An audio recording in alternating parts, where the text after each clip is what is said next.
നിതയായ ഒരു സഹോദരി, ബനൂ ദീനാർ ഗോത്രക്കാരിയാണ്. ഉഹദ് യുദ്ധത്തിൽ ചില വിഷമങ്ങൾ മുത്തുനബിതങ്ങൾക്കും മുസ്ലിമീങ്ങൾക്കും ഉണ്ടായല്ലോ. ആ സഹോദരിയുടെ ഭർത്താവ് നഷ്ടപ്പെട്ടു. ഉഹദിന്റെ യുദ്ധഭൂമിയിൽ ഉപ്പ നഷ്ടപ്പെട്ടു, സഹോദരൻ നഷ്ടപ്പെട്ടു. ഉറ്റവരൊക്കെയും നഷ്ടപ്പെട്ട ഈ സഹോദരിയോട് ഈ മരണത്തിന്റെ വാർത്ത വന്നറിയിക്കുമ്പോൾ നമ്മൾ ആലോചിക്കണം, എങ്ങനെയാണ് നമുക്കിതൊക്കെ എങ്ങനെ പറയാൻ കഴിയുക? നിങ്ങളുടെ ഭർത്താവ് നഷ്ടപ്പെട്ടു എന്ന് പറഞ്ഞപ്പോഴും ആ മുഖത്ത് ഒരു ടെൻഷൻ ഉണ്ടായില്ല. അവിടുന്ന് ചോദിക്കുന്നത് എൻ്റെ മുത്തിനെന്തെങ്കിലും സംഭവിച്ചോന്നാണ്. ഇല്ല, അങ്ങയുടെ ഉപ്പയും നഷ്ടപ്പെട്ടു പോയിട്ടുണ്ട്, അങ്ങയുടെ ആങ്ങളെയും നഷ്ടപ്പെട്ടു പോയിട്ടുണ്ട്. അപ്പോഴും ആ സഹോദരി പറയുന്നു, എനിക്കതൊന്നും പ്രശ്നമില്ല, എൻ്റെ മുത്തിനെന്തെങ്കിലും സംഭവിച്ചോ? അവസാനമായി അവർ പറഞ്ഞു, മുത്ത് പൂർണ്ണ സുരക്ഷിതനാണ്. ആ സഹോദരി അവിടുന്ന് മറുപടി പറഞ്ഞത് എന്താണെന്നറിയോ? ചരിത്രം നമുക്ക് വായിച്ചാൽ അറിയാം. എൻ്റെ മുത്ത് സുരക്ഷിതമെങ്കിൽ ഈ ജീവിതത്തിൽ എനിക്ക് വരുന്ന ഏത് മുസീബത്തുകളും എനിക്ക് ഒരു വിഷമവുമില്ല എന്നാണ്. സ്വഹാബത്തിന്റെ തിരുനബി സ്നേഹത്തിന്റെ പ്രകടനങ്ങൾ താണ്ടി നമ്മൾ ചരിത്രത്തിന്റെ താളുകളിലൂടെ യാത്ര ചെയ്യുകയാണെങ്കിൽ നമ്മളൊക്കെ കാണിക്കുന്ന ഈ സ്നേഹം അത് എവിടെ എത്തി നിൽക്കുന്നു എന്ന് നമുക്ക് ആലോചനയ്ക്ക് വിധേയമാക്കുമ്പോൾ നമ്മൾ ഒന്നുമല്ല എന്ന് നമുക്ക് മനസ്സിലാക്കാൻ കഴിയും. സൗബാൻ റളിയല്ലാഹു അൻഹു മുത്തുനബി സല്ലല്ലാഹു അലൈഹി വസല്ലം തങ്ങളുടെ സേവകനാണ്, അടിമയാണ്. അവർക്ക് എപ്പോഴും മുത്തുനബി തങ്ങളെ കണ്ടുകൊണ്ടിരിക്കണം. ഒരിക്കൽ സൗബാന്റെ ശരീരമാകെ വിവർണമായി, നിറമൊക്കെ മാറി. മഹാനായ മുത്തുനബി സല്ലല്ലാഹു അലൈഹി വസല്ലം തങ്ങൾ ഇത് കണ്ട സമയത്ത് സൗബാനോട് ചോദിച്ചു, മാ ഗയ്യറ ലൗനക, എന്തു പറ്റി, നിറമൊക്കെ മാറിപ്പോയല്ലോ? അവിടുന്ന് പറഞ്ഞു, മാ ബി മറളുൻ വലാ വജ, എനിക്ക് രോഗമൊന്നുമില്ല നബിയെ, എനിക്ക് മറ്റു പ്രശ്നങ്ങളൊന്നുമില്ല നബിയെ. പിന്നെ ഇങ്ങനെ ആവാനുള്ള കാരണം? നബിയെ, ഞാൻ ചിന്തിച്ചു, എനിക്ക് അങ്ങയെ കാണാതിരിക്കാൻ കഴിയില്ല. ഞാൻ മരിച്ചാൽ, അങ്ങ് ലോകത്തുനിന്ന് വിട പറഞ്ഞാൽ നമ്മളൊക്കെ പരലോകത്ത് ഒരുമിച്ച് കൂട്ടൂലേ?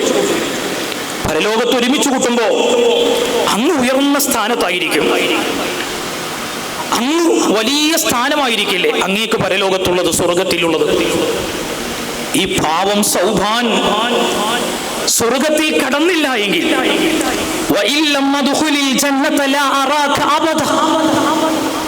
കടന്നില്ലെങ്കിൽ തീരെ കാണാൻ കഴിയില്ല. കടന്നാൽ തന്നെയും അങ്ങ് ഉയർന്ന സ്ഥാനത്തുമായിരിക്കും. അതാലോചിച്ചുകൊണ്ട് കരഞ്ഞതാണ് നബിയെ. കുറച്ചു നാളുകളായി ആലോചന എന്നെ വല്ലാതെ വേട്ടയാടും. ഞാൻ ഇങ്ങനെ ആയിപ്പോയി നബിയെ, എനിക്ക് അങ്ങയെ കാണാതിരിക്കാൻ കഴിയില്ല നബിയെ. ഈ വേദന പങ്കുവെച്ചപ്പോഴല്ലേ ജിബ്രീൽ അലൈഹിസ്സലാത്തു വസ്സലാം വന്നുകൊണ്ട് 4-ാം അധ്യായത്തിലെ 69-ാമത്തെ വചനം ഓതി കേൾപ്പിച്ചത്. വിശുദ്ധ ഖുർആനിലെ സൂറത്തു നിസായിലെ 69-ാം വചനം അവതരിച്ചത് സൗബാൻ തങ്ങളുടെ കാര്യത്തിലാണ്. അല്ലാഹു തആല ജിബ്രീൽക്ക് മെസ്സേജ് നൽകി, വമൻ യുതിഇല്ലാഹ വറസൂല ഫഉലൈക മഅല്ലദീന അൻഅമ അല്ലാഹു അലൈഹിം മിനൻ നബിയ്യീന വസ്സുദ്ദീഖീന വശുഹദാഇ വസ്സാലിഹീൻ. ആരെങ്കിലും അല്ലാഹുവിനെയും അവന്റെ റസൂലിനെയും അനുസരിച്ചുകൊണ്ട് അവരുടെ കൽപ്പനകൾ ജീവിതത്തിൽ പകർത്തി വിരോധിച്ച കാര്യങ്ങൾ കൈവെടിഞ്ഞ് അവരെ പ്രിയം വെച്ച് ജീവിക്കുകയാണെങ്കിൽ അല്ലാഹു അനുഗ്രഹിച്ചവരോടൊപ്പമാണ് അവരുടെ പരലോകം. ആരൊക്കെയാണ് അല്ലാഹുവിന്റെ അനുഗ്രഹം സിദ്ധിച്ചവർ? വിശുദ്ധ ഖുർആൻ പറഞ്ഞു, നബിമാരാണവർ, സുദീഖീങ്ങളാണവർ, ശുഹദാക്കളാണവർ, സ്വാലിഹീങ്ങളാണവർ. ഇത് കേട്ടപ്പോഴാണ് സൗബാൻ തങ്ങൾക്ക് ആശ്വാസമായത്. നബി സല്ലല്ലാഹു അലൈഹി വസല്ലം തങ്ങളുടെ ഇഷ്ടപ്പെട്ട സന്തത സഹചാരിയാണ് അബൂബക്കർ സിദ്ദീഖ് റളിയല്ലാഹു അൻഹു. നബിക്ക് താങ്ങും തണലുമാണ്.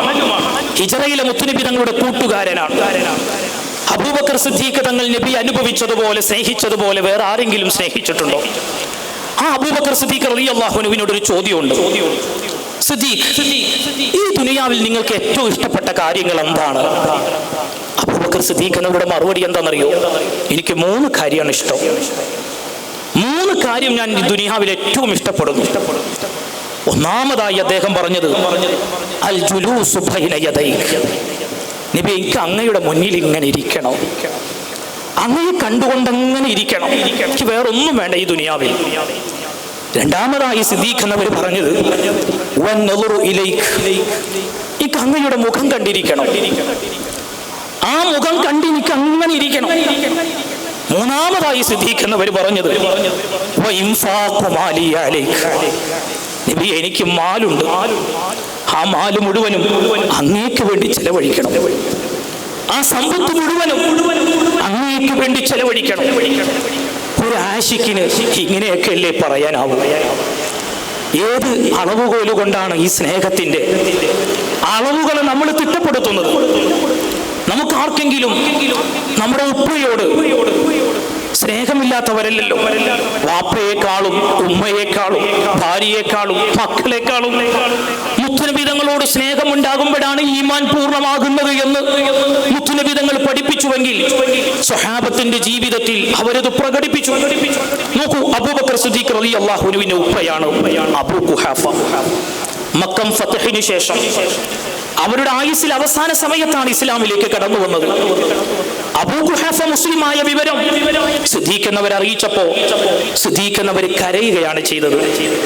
കരഞ്ഞപ്പോ മുത്തുനബി തങ്ങൾ സിദ്ദീഖ് എന്നവരോട് ചോദിച്ചൊരു ചോദ്യമുണ്ട്. എന്തിന് കരയുന്നു? വാപ്പ മുസ്ലിം ആയതില്ലേ, ഇനി എന്തിനാ കരയുന്നത്? അപ്പോ അബൂബക്കർ സിദ്ദീഖ് പറഞ്ഞ മറുപടി എന്താണെന്നറിയോ? യാ റസൂലല്ലാഹ്, എന്റെ വാപ്പ അബൂ ഖുഹാഫ മുസ്ലിം ആകുന്നതിനേക്കാളും എനിക്കിഷ്ടം നബിയെ അങ്ങയുടെ എളാപ്പയായ അബൂ ത്വാലിബ് മുസ്ലിം ആകുന്നതാണ്. കാരണം അങ്ങേക്കിഷ്ടം അതാണല്ലോ. അവിടുത്തെ ഇഷ്ടമായിരുന്നു സ്വഹാബത്തിന്റെ ഇഷ്ടം. സമാനമായ ഉത്തരം ഉമർ തങ്ങൾ പറഞ്ഞത് ചരിത്രത്തിൽ കാണാം. ഉമർ റളിയല്ലാഹു അൻഹു അബ്ബാസ് എന്നവരോട് പറഞ്ഞു, എന്റെ ബാപ്പ ഖത്താബ് മുസ്ലിം ആകുന്നതിനേക്കാളും എനിക്കിഷ്ടം നിങ്ങൾ മുസ്ലിം ആകുന്നതാണ്. കാരണം അങ്ങയുടെ ഇസ്ലാമിക ആഗമനമാണ് എൻ്റെ മുത്തിനുള്ള ഇഷ്ടം. മുത്തിന്റെ ഇഷ്ടം സ്വന്തം ഇഷ്ടമായി കണ്ട സ്വഹാബത്ത് സയ്യിദുനാ ബിലാൽ റളിയല്ലാഹു അൻഹു. സ്നേഹപ്രകടനങ്ങൾ പറയുമ്പോൾ ബിലാലിനെ നമുക്ക് അവഗണിക്കാൻ കഴിയില്ല. അള്ളാഹുവിന്റെ റസൂലിന്റെ വഫാത്ത് ബിലാൽ തങ്ങൾക്ക് ഉൾക്കൊള്ളാൻ കഴിഞ്ഞില്ല, മദീനയിൽ നിൽക്കാൻ കഴിഞ്ഞില്ല. മദീന വിട്ടുപോയി ബിലാൽ എന്നവർ ഷാമിലേക്ക് പോയി. ഒരു ദിവസം ബിലാൽ റളിയല്ലാഹു അൻഹുവിനോട് മുത്തുനബി തങ്ങൾ സ്വപ്നത്തിൽ, യാ ബിലാൽ ജഫൗതന, ബിലാലെ പിണങ്ങിപ്പോയല്ലേ, വഖറജത മിൻ ജിവാരിന ഫഖ്സുദ് ഇലാ സിയാറതിന, എന്റെ ചാരത്തുനിന്ന് പോയല്ലേ ബിലാലെ, എന്റെ മദീന ഒഴിവാക്കി പോയല്ലേ ബിലാലെ. ഈ ഒരൊറ്റ ചോദ്യം മുത്തുനബി തങ്ങൾ ബിലാൽ എന്നവരോട് ചോദിച്ചപ്പോ ഞെട്ടിയുണർന്ന് ബിലാൽ തങ്ങൾ നേരെ മദീന ലക്ഷ്യമാക്കി പോയി. അഷ്റഫുൽ ഖൽഖ് സല്ലല്ലാഹു അലൈഹി വസല്ലം തങ്ങൾ ഖബറു ഷരീഫിന്റെ ചാരത്ത് ചെന്നു. അവിടുത്തെ മണ്ണ് വാരി തലയിലിട്ട് അവിടത്തോട് സലാം പറഞ്ഞു. നബി സല്ലല്ലാഹു അലൈഹി വസല്ലം തങ്ങളുടെ പേരക്കിടാങ്ങൾ ഹസൻ ഹുസൈൻ റളിയല്ലാഹു അൻഹുമ അവരെ പിടിച്ച് ചുംബിച്ചു. ബിലാൽ റളിയല്ലാഹു അൻഹു മദീന എത്തിയ വിവരം അറിഞ്ഞപ്പോ ആളുകൾ പറഞ്ഞു, ബിലാൽ, മുത്തുനബി തങ്ങൾ ഉണ്ടായിരിക്കുന്ന കാലത്ത് നിങ്ങളുടെ ബാങ്കിന് വല്ലാത്ത സൗന്ദര്യമായിരുന്നു. ആ ബാങ്ക് കേട്ട് ഈ മദീന പ്രകമ്പനം കൊണ്ടിട്ടുണ്ട്. നിങ്ങൾ ആ ബാങ്ക് ഒന്നുകൂടെ വിളിക്കണം. ബിലാൽ എന്നവർ പറഞ്ഞു, എനിക്ക് കഴിയില്ല, ദയവ് ചെയ്ത് എന്റെ മുത്തില്ലാത്ത മദീനയിൽ എന്നോട് ബാങ്ക് കൊടുക്കാൻ പറയരുത്. അവർ നിർബന്ധിച്ചു. മുത്തുനബി തങ്ങളുടെ പേരക്കിടാങ്ങൾ നിർബന്ധിച്ചു. ആ ഇഷ്ക് പരിഗണിച്ചുകൊണ്ട് ബിലാൽ എന്നവർ ബാങ്ക് കൊടുത്തു. പൂർത്തിയാക്കാനൊന്നും സാധിച്ചില്ല. ചരിത്രത്തിൽ കാണാം, ഇർതജ്ജത്തിൽ മദീന, മദീന പ്രകമ്പനം കൊണ്ടു. അവരാകട്ടഹസിച്ചു, അവര് തേങ്ങിക്കരയുകയാണ്. അവർ ചോദിക്കുന്നു, അള്ളാഹുവിന്റെ റസൂൽ വീണ്ടും നിയോഗിക്കപ്പെട്ടോ? വീണ്ടും മുത്തുനബി തങ്ങൾ നമ്മിലേക്ക് വന്നോ? അവരങ്ങനെ ചോദിക്കുകയാണ്. ചരിത്രത്തിൽ കാണാം, മുത്തുനബി തങ്ങളുടെ വഫാത്തിന് ശേഷം മദീനയിലെ ജനങ്ങൾ ഏറ്റവും കരഞ്ഞത് ബിലാൽ എന്നവരുടെ ബാങ്ക് കേട്ടുകൊണ്ടായിരുന്നു. മഹാനായ സ്വഹാബ കിറാം റളിയല്ലാഹു അൻഹു